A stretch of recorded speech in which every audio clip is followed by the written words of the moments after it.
Hi, I'm Sam Hudnall, and today I will be analyzing securing jobs or the new protectionism, taxing the overseas activities of multinational firms by Mahir A. Desai.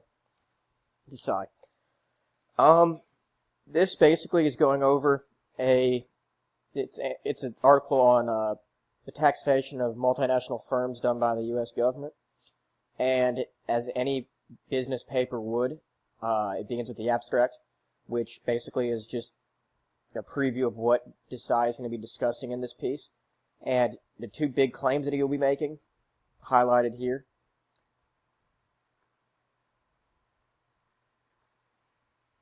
So it follows the IMDR format to a sense. I consider it a hybrid, since it does begin right here with the introduction, but it breaks off with subsections, and the body paragraphs are a bit more extensive, so I wouldn't actually say it follows all the guidelines of IMDR.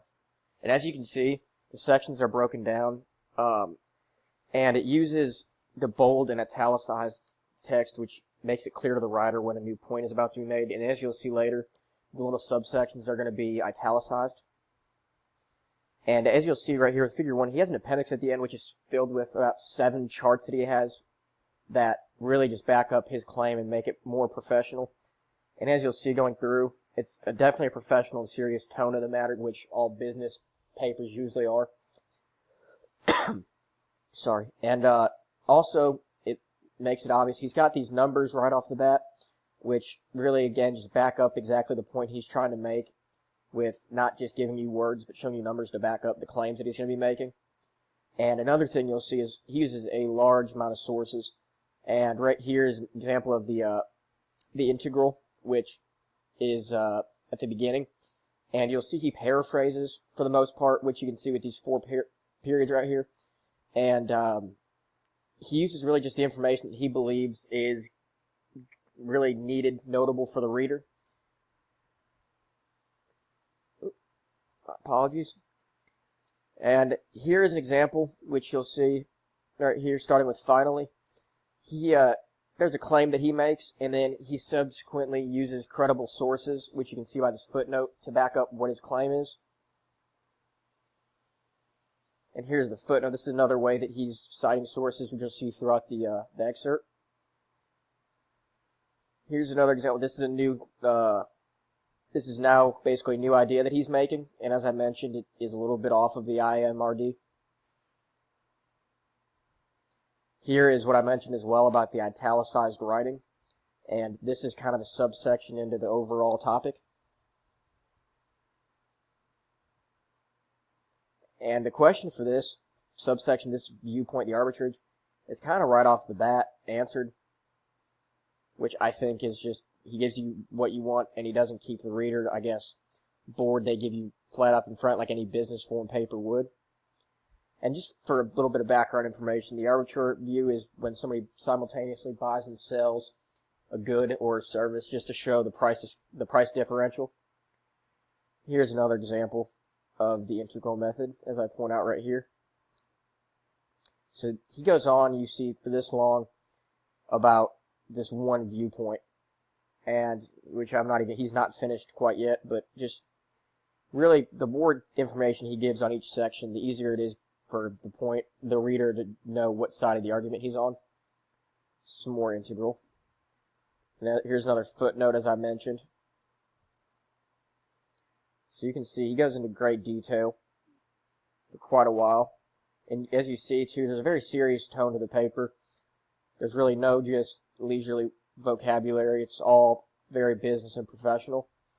And what I think is useful, too, he uses a framework of, gives you the definition of the idea that he's making, then he gives you the use of that, the stipulations of that use, and then finally what that use implies for the business world, or in this case for U.S. multinational firms.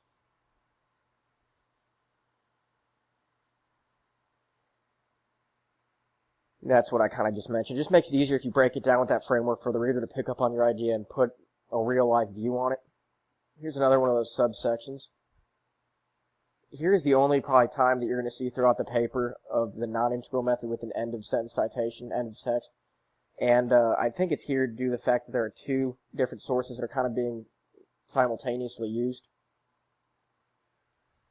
Another way, kind of a simpler way to break down what I mentioned previously, is that he uses theory, application, and then the outcome, which kind of along those lines, but it's really beneficial for the reader just to get better hands-on on what they're talking about. The author right here describes right here with this evidence of what it is,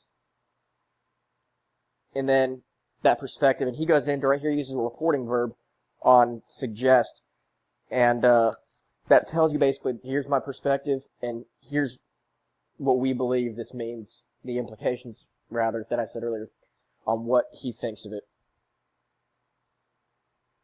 Right here, I just thought it would be nice to note this, kind of just while analyzing this. I mentioned how it has a professional, serious tone to it. The wording that he uses throughout, Desai does, is really, I think, the more professional your vocabulary is, the more credible it's going to make your paper in the overall long grand scheme of things. And right here, too, the question's answered right here pretty blunt, and he also, like I said, he follows it up with a credible source almost every time.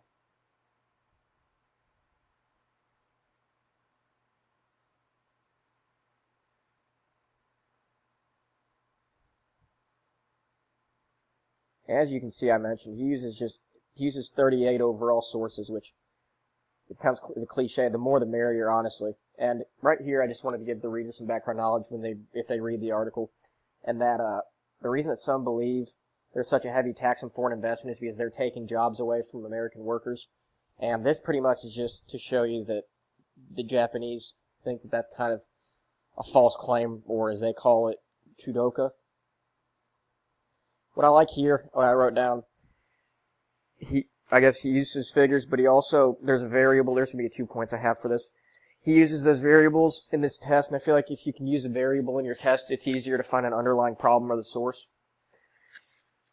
The question is answered, and it does not worsen growth, right here. And it's nice if you notice too, he uses a contrast, which is good because it doesn't push a bias towards one side or the other. It gives the reader kind of an open mind when reading it. That's another use of the contrast. As I mentioned, there's just a heavy number of sources. The author really just, the more credible you can make your piece, the better it is, and the more likely somebody is to believe in your point. And it does a really good job, as I mentioned, with Japan, referencing other countries, so there's more, even though this problem it has to do with other countries as well. He's shown that this problem persists in other places. Which this right here, the further explanation, I like to point out because it shows that the author is not saying what he is putting down is the final answer. He's opening up to more interpretation from the reader and letting the facts kind of just lay themselves out. Here you see a 24-year sample, which just shows you, I guess, you can just build credibility by how long you can do a test subject for.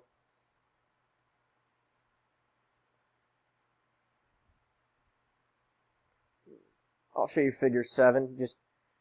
He uses a bunch of figures just to back up his point and make it a lot more credible. And here he shows you the implication. So here he gives his ideas, then he shows you what that means, and now he's going to show you what that means, the implications of those ideas for the U.S. tax policies. Which is good. It shows you what this means. He's going to give you his idea and then back it up. And what I mentioned here, he does not use any self-mentions, I or me, and he uses very, very few third-person pronouns such as he, she, we. He uses it, but that is only because he's naming a figure. That's really his only option. So I think he does a really good job making the paper not appear opinionated whatsoever. Here are the references I told you about. There's about 38. You'll see he's actually mentioned in some of them, which means he had his hands on some of these experiments. And then finally, here are those charts I showed you, which you can take the time to look at these. These just really back up the point that he's trying to make. And if you can put words into somebody's ear all day long, but if you can show them the numbers and the figures, it really just helps you back up your idea, and it just gets your point across a lot easier. So I think the overall piece was really intriguing, and I'm glad I picked it, and I think the serious tone of it and the way he persuaded was really good, and I look forward to writing it and using this piece a lot with it. So thank you for listening.